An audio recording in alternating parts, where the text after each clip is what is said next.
So hello dear students, welcome back to this session of ICT virtual classroom. ICT virtual classroom के इस session में आप सभी का एक बार फिर से स्वागत है। मेरा नाम है Rajesh Chamola, teacher physics ICT virtual classroom Dehradun से। और इस सेशन में हम लोग बात करने वाले हैं क्लास 11th के फिजिक्स सब्जेक्ट के ऊपर। सो डियर स्टूडेंट्स, आज की क्लास में हम लोग कुछ ऐसे कॉन्सेप्ट्स के ऊपर बात करने जा रहे हैं जो कि हम प्रीवियस क्लास में डिस्कस कर रहे थे, उनको ही करेंगे कंटिन्यू। ठीक है, और मैं उम्मीद करता हूं कि आप सब लोग जो है सामने ध्यान दे रहे होंगे स्क्रीन पर, और जो चीज़ें यहाँ से बताई जाती है उनको प्लीज़ नोट डाउन कीजिए। ठीक है, घर में जाकर एक बार रिवाइज ज़रूर कीजिए और ज़्यादा से ज़्यादा क्वेश्चन जो है खुद से करने की कोशिश कीजिए। तो चलिए आज की क्लास को करते हैं स्टार्ट और चलते हैं स्मार्ट बोर्ड की स्क्रीन की तरफ। तो डियर स्टूडेंट्स, हम लोग डिस्कस कर रहे थे डायमेंशनल एनालिसिस को।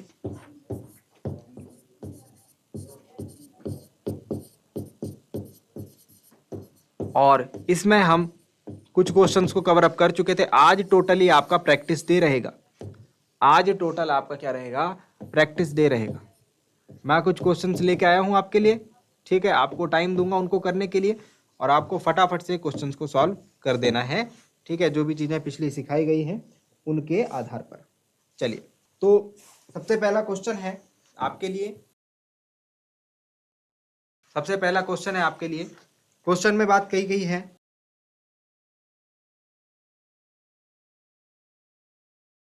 किसी वस्तु पर लगने वाला बल, किसी वस्तु पर लगने वाला बल F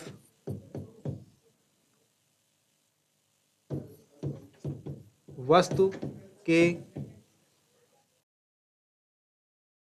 द्रव्यमान स्मॉल m एवं वस्तु के त्वरण स्मॉल a पर निर्भर करता है।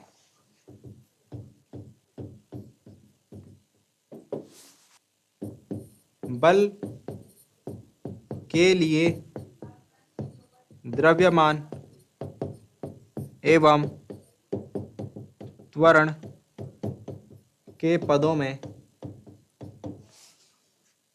में व्यंजक प्राप्त कीजिए। व्यंजक प्राप्त कीजिए। सॉल्यूशन। चलिए, तो थोड़ा सा समय आपके लिए, आप स्टार्ट कीजिए क्वेश्चन को और फिर हम लोग भी स्टार्ट करेंगे। क्वेश्चन को करने का जो तरीका है वो मैं आपको समझाने की कोशिश करता हूँ। क्वेश्चन आप फटाफट से नोट डाउन कीजिए।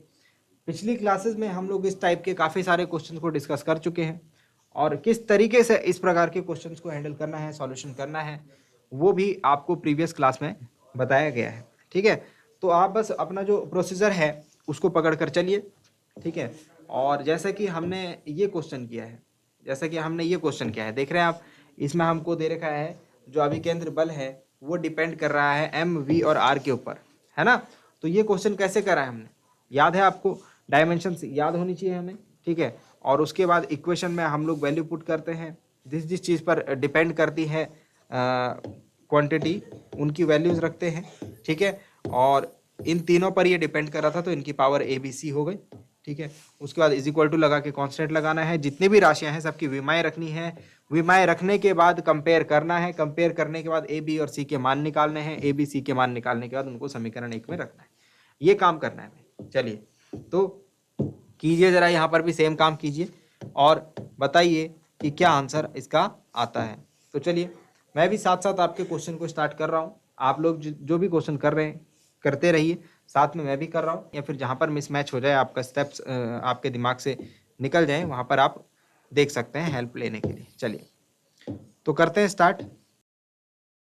सॉल्यूशन में सबसे पहले जो बात की गई है वो ये की गई है कि जो F है, वस्तु पर लगने वाला जो बल है F, वो किस किस पर निर्भर कर रहा है? वस्तु के द्रव्यमान स्मॉल m पर, वस्तु के त्वरण a पर, और बस इन दोनों पर, है ना। तो इन दोनों की पावर में मैं क्या लिखता हूँ? A B लिखता हूँ, है ना। A और B, इन दोनों की पावर में क्या लिखता हूँ? A और B।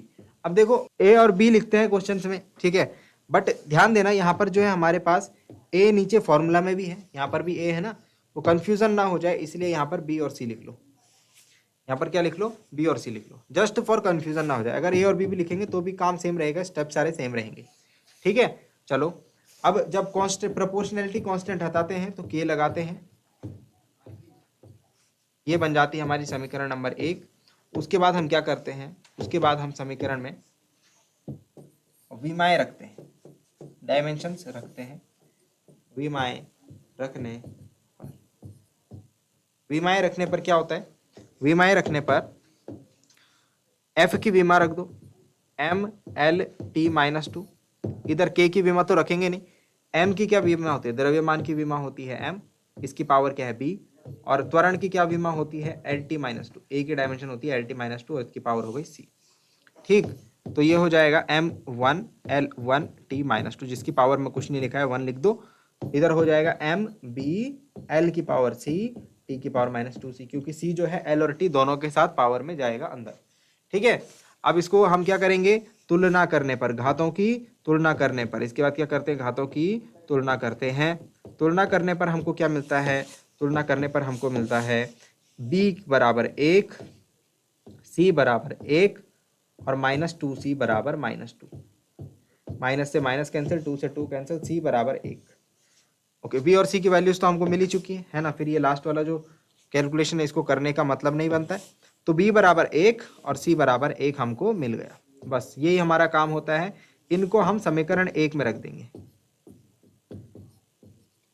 मैं रखने पर f बराबर क्या आ जाएगा भाई, m की पावर 1 और a की पावर 1, सॉरी k भी आएगा, k m की पावर 1 a की पावर 1, तो k m a आ गया हमारा फॉर्मूला, है ना। मैंने कहा ये k आप जो है एज इट इज रहने देना अनटिल और अनलेस कि आपको k की वैल्यू दी हो, लेकिन हम ये फॉर्मूला तो सभी जानते हैं ना, ये फॉर्मूले के बारे में तो हर एक बच्चा जानता है। तो यहाँ पर क्या होता है, f बराबर हम जानते हैं क्या होता है, एम ए होता है, f बराबर क्या होता है एम ए, तो k बराबर कितना रख देंगे भाई, 1 रख देंगे, k बराबर 1 रख देंगे तो f बराबर क्या हो जाएगा एम ए। ये हमारा फॉर्मूला जो है ये डिराइव हो गया, समझ रहे हैं बात को। तो इस तरीके से हम जो है यहाँ पर ये क्वेश्चन करते हैं। आई होप आप में से भी काफी सारे स्टूडेंट्स कर पाए होंगे, तो नोट डाउन कीजिए इसे जरा जल्दी से।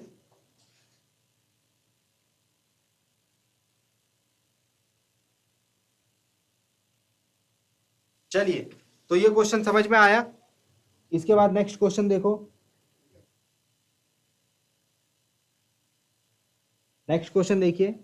ये क्वेश्चन जो है इंपॉर्टेंट है आपके एग्जाम के पॉइंट ऑफ व्यू से, और हो सकता है कि आपको एग्जाम में जो है यहाँ से कुछ ना कुछ क्वेश्चन देखने को मिल जाए। ठीक है, तो इसीलिए आप उसके लिए तैयार रहिए। एक बहुत ही ज़्यादा इंपॉर्टेंट क्वेश्चन है, इसको तो आप जरूर ध्यान से समझ समझ के करना। क्वेश्चन लिखते हैं, सरल लोलक का आवर्तकाल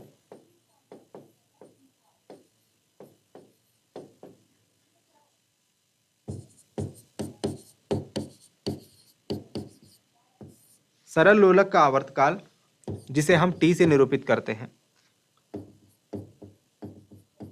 लोलक की लंबाई जिसे हम L से निरूपित करते हैं, L से शो करते हैं, गोलक के द्रव्यमान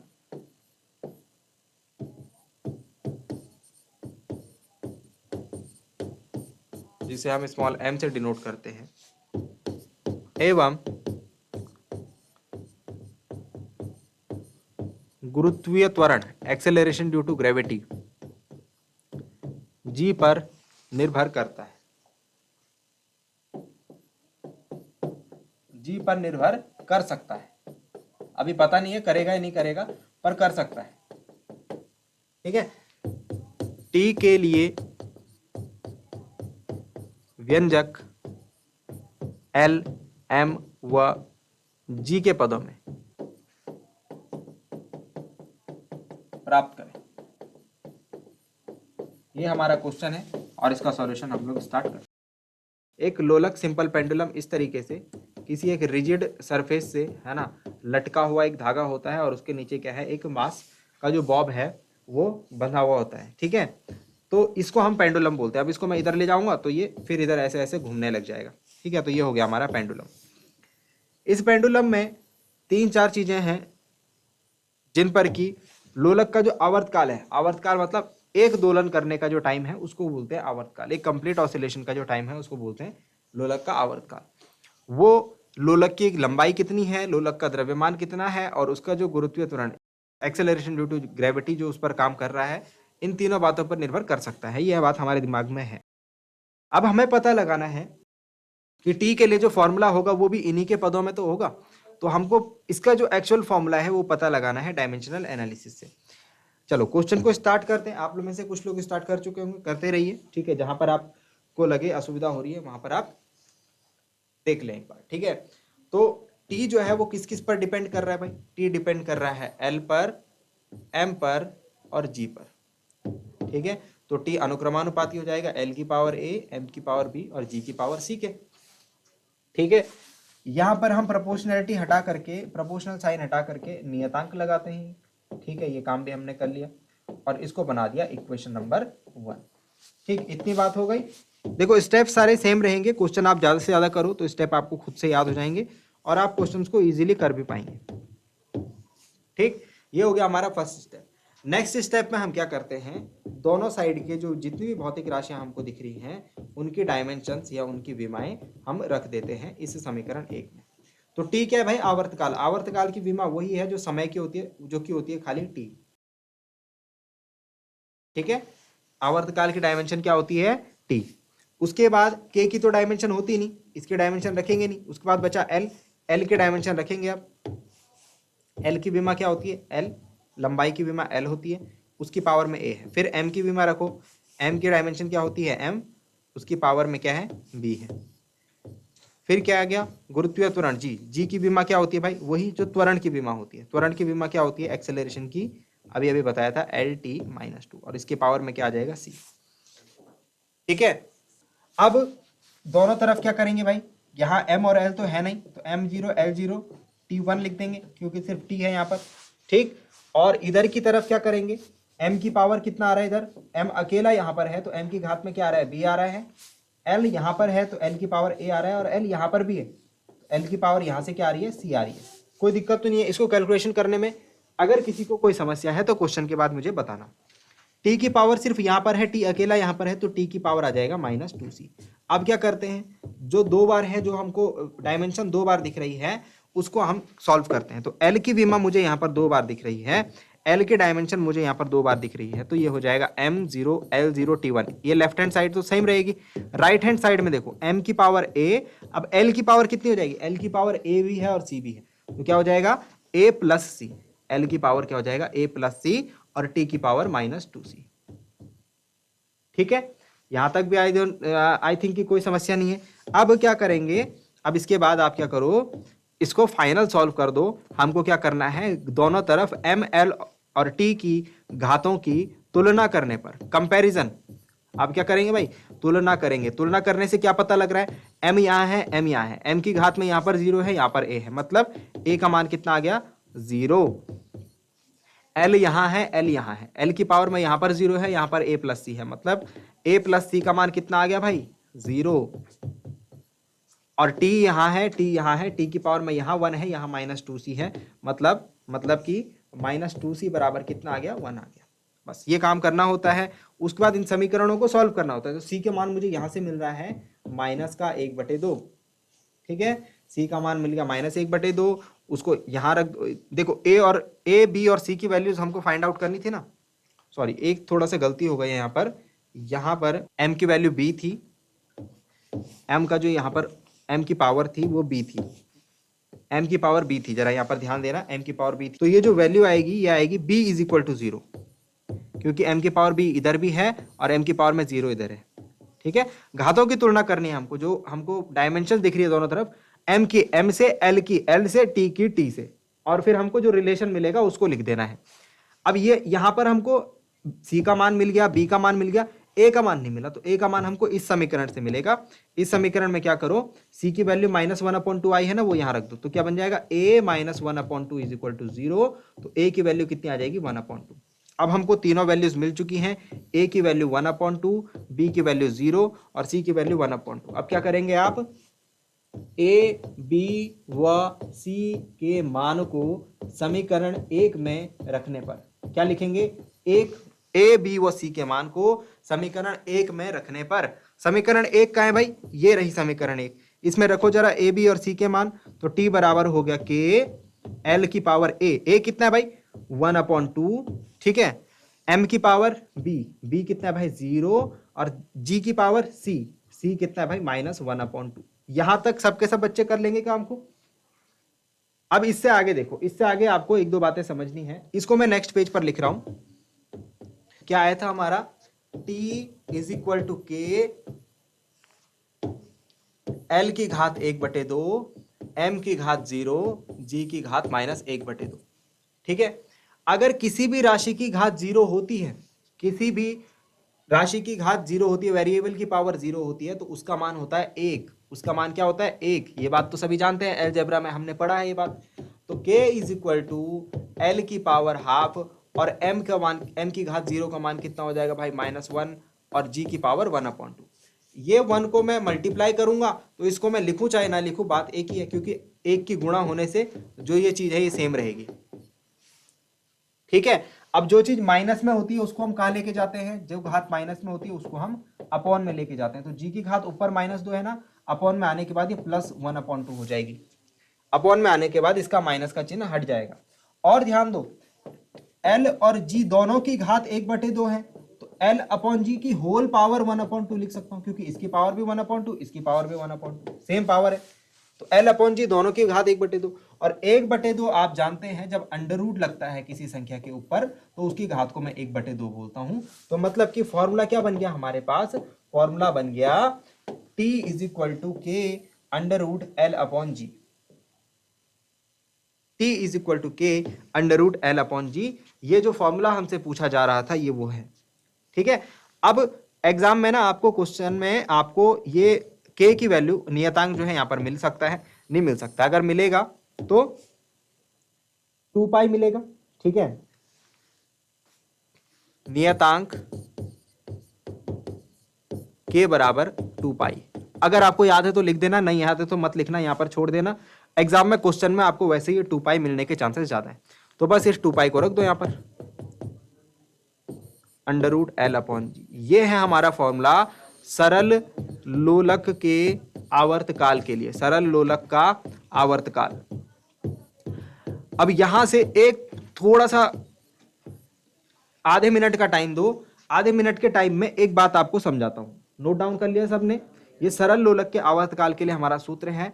हमारा क्वेश्चन हो चुका है, इंपॉर्टेंट क्वेश्चन है, फिर से बोल रहा हूं इंपॉर्टेंट क्वेश्चन है, ठीक है। अब ध्यान से देखो, क्वेश्चन पढ़ा था ना स्टार्टिंग में, एक बार क्वेश्चन फिर से पढ़ते हैं। क्या बोला था, सरल लोलक का आवर्तकाल T, लोलक की लंबाई L, लोलक के गोलक के द्रव्यमान M और गुरुत्वीय त्वरण G पर निर्भर कर सकता है। क्या लिखा था, G पर निर्भर कर सकता है। डेफिनेटली नहीं है, पक्की बात नहीं है करेगा नहीं करेगा, बस हमको स्टार्टिंग में बोला था कि कर सकता है। अब आपने ये डायमेंशनल एनालिसिस का क्या फायदा होता है ये मैं आपको समझाने की कोशिश कर रहा हूं। यहां पर क्या बोला, एल भी आना चाहिए उसके फॉर्मूले में, एम भी आना चाहिए और जी भी आना चाहिए, लेकिन लास्ट में फॉर्मूला आप देखो इसमें सिर्फ एल और जी आ रहा है। क्या मतलब हुआ इस बात का, इस बात का मतलब यह हुआ कि जो लोलक का आवर्तकाल है वो एल पर निर्भर करेगा, लोलक का आवर्तकाल जी पर निर्भर करेगा, लेकिन लोलक का आवर्तकाल द्रव्यमान पर निर्भर नहीं करेगा। फिर से समझो, ये मैंने क्या बताया, ये लोलक था हमारा, है ना, ये ऐसे सरल लोलक ये है, तो आप इसकी लंबाई बढ़ाओगे घटाओगे उससे टी का मान बदलेगा। नीचे जो गुरुत्वीय त्वरण है जो इस पर काम कर रहा है, सॉरी मैंने डायरेक्शन अपोजिट, ये जो गुरुत्वीय त्वरण है इस पर काम कर रहा है, अगर अलग अलग जगह पर इस प्रैक्टिकल को करोगे तो आवर्तकाल पर फर्क पड़ेगा, लेकिन इसका द्रव्यमान आप बढ़ाओ या घटाओ आवर्तकाल पर फर्क नहीं पड़ने वाला है कुछ भी। समझ में आया। तो जो गोलक का द्रव्यमान रहेगा उसका कोई फर्क नहीं पड़ता है लोलक के आवर्तकाल पर, यानी कि गोलक का, इसको गोलक बोलते हैं, जो नीचे जो लटका रखा है ना बाहर आपने, इसको गोलक बोलते हैं, बॉब बोलते हैं इंग्लिश में। तो जो बॉब का द्रव्यमान चाहे मैं बढ़ाऊं चाहे मैं घटाऊं, आप इसको इस रूप में लिख सकते हैं कि जो गोलक का द्रव्यमान है उस पर लोलक का आवर्तकाल निर्भर नहीं करता है, या फिर ऐसे लिखो कि जो सरल लोलक का आवर्तकाल है वो गोलक के द्रव्यमान पर निर्भर नहीं करता है। बात समझ में आ गई। चलो एक क्वेश्चन और करते हैं जल्दी से। अच्छा पहले ये बात बताओ कि जो क्वेश्चन देंगे हम आपको, ये बताओ कि जो क्वेश्चन देंगे आपको, कितने लोग खुद से, कितने बच्चे खुद से कर लेंगे उसको। क्वेश्चन लिख रहा हूं, चलिए क्वेश्चन लिखिए जरा जल्दी से। द्रव्यमान स्मॉल m वाले किसी कण, इससे पहले एक चीज और इंसर्ट करो, सरल आवर्त गति, सिंपल हार्मोनिक मोशन करने वाले द्रव्यमान m के, फिर लिखो द्रव्यमान m के किसी कण की कुल ऊर्जा कैपिटल E, कुल ऊर्जा कैपिटल E, द्रव्यमान m व ओमेगा पर निर्भर करती है। मैं शॉर्ट कर रहा हूं क्वेश्चन, क्वेश्चन की लैंग्वेज बहुत बड़ी है, मैं शॉर्ट कर रहा हूं, ठीक है। ओमेगा m व a पर निर्भर करती है, ओमेगा m व a पर निर्भर करती है। अभी क्या क्या होते हैं अभी समझा रहा हूं,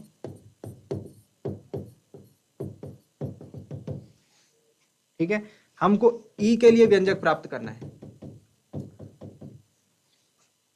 डायमेंशन मैं आपको बता देता हूं, विमाएं बता देता हूं।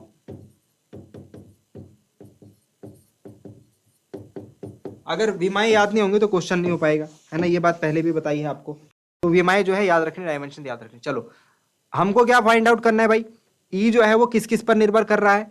एम पर, एम आप जानते हैं द्रव्यमान है, ओमेगा पर और ए पर। ए क्या होता है भाई, ए आयाम होता है, ठीक है, और ओमेगा होता है कोणीय आवृत्ति, है ना, इसको फ्रीक्वेंसी भी हम कह सकते हैं, ठीक है। आवृत्ति आप इसको समझिए अभी के लिए। इसकी विमा होती है भाई टी इनवर्स, आवृत्ति की विमा होती है टी इनवर्स, और ए की विमा होती है एम्पलीट्यूड, एम्पलीट्यूड यानी कि आयाम, ए का मतलब होता है आयाम, एम्पलीट्यूड इसकी विमा होती है एल, ठीक है। ई बचा, ई की डायमेंशन आप जानते हो, ई की वही डायमेंशन होती है जो कि कार्य की होती है, ऊर्जा और कार्य की सेम डायमेंशन होती है, क्या होती है, M L T, M L square T minus two, E omega क्या बच गया, एम बच गया, एम की डायमेंशन होती है एम। अब मैं शॉर्ट में कर रहा हूं, ठीक है। जो ई है वो किस किस पर निर्भर कर रहा है, वो निर्भर कर रहा है एम पर, ओमेगा पर और ए पर। एम की पावर ए, ओमेगा की पावर बी और ए की पावर सी हो जाएगा, ठीक है। क्या करते हैं हम नेक्स्ट स्टेप में, ये प्रोपोर्शनल का साइन हटाते हैं, के लगाते हैं। स्टेप सारे सेम है बच्चों, स्टेप्स अगर आपको याद हैं तो सारे सेम है। पहली समीकरण बन गई। इसके बाद क्या करते हैं, इसके बाद विमाएं रखते हैं दोनों तरफ की, डायमेंशंस रखते हैं दोनों तरफ की। डायमेंशन रखने पर क्या होता है, ई की डायमेंशन आती है M L square T minus two, ठीक है, एम की पावर 1, क्योंकि एम की घात में कुछ भी नहीं है। के हो गया, यहां पर द्रव्यमान की डायमेंशन आएगी एल की घात ए, ओमेगा क्या है भाई, फ्रीक्वेंसी, इसकी पावर टी, ओमेगा की जो डायमेंशन है टी इनवर्स है और उसकी पावर क्या है बी, और आयाम की डायमेंशन है एल और उसकी पावर सी। ये कर दिया हमने, सिर्फ अभी डायमेंशन रखी इस स्टेप में। अब कैलकुलेशन बनती है, ये के हटा देंगे आप से, डायमेंशन में हम के को नहीं लिखते हैं। चलो इस साइड आ जाओ, एम दिख रहा है आपको इधर, एम नहीं दिख रहा है, ठीक है। तो ये हो जाएगा एल की पावर ए, एल की पावर ए, टी की power -1 into B, minus B हो जाएगा, और एल की पावर सी हो जाएगा, ठीक है। समझ में आ गया। पर हमने एम रखना था ना, ये एम की डायमेंशन ए है, एम की डायमेंशन क्या होती है, एम होती है, कैपिटल एम। चलिए साइड में जो डायमेंशंस रखी हैं उनको मैं मिटा रहा हूं,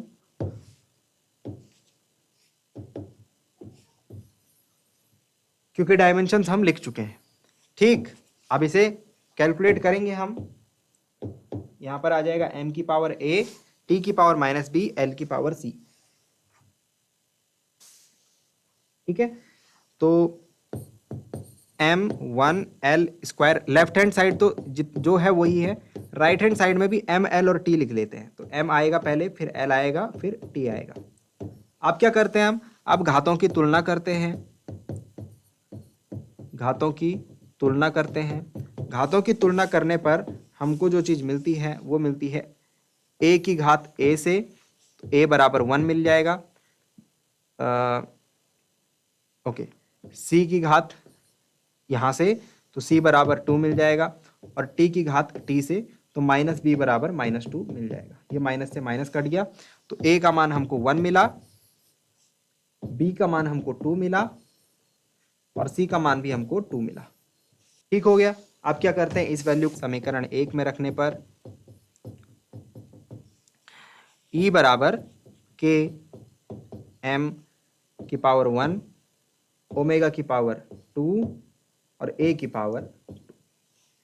k की वैल्यू जो है यहाँ पर नियतांक 1/2 होती है। ठीक है, ये आपको क्वेश्चन में दिया रहेगा। तो e बराबर आ जाएगा 1/2 m omega square a square.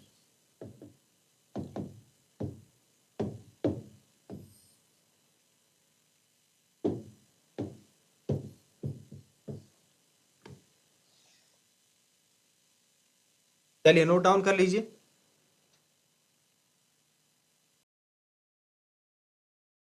आज के लिए इतना ही। उम्मीद करता हूं जो बातें आपको बताई गई वो समझ में आई होंगी, इंटरेस्टिंग लगी होंगी, और साथ ही साथ ये भी उम्मीद करता हूं घर से आप इन चीजों को एक बार रिवाइज करके जरूर लाएंगे। ठीक है, आपके एग्जाम के पॉइंट ऑफ व्यू से इंपॉर्टेंट चीजें यहाँ पर बताई जा रही हैं, उनको जरूर नोट डाउन करें, जरूर रिवाइज करें।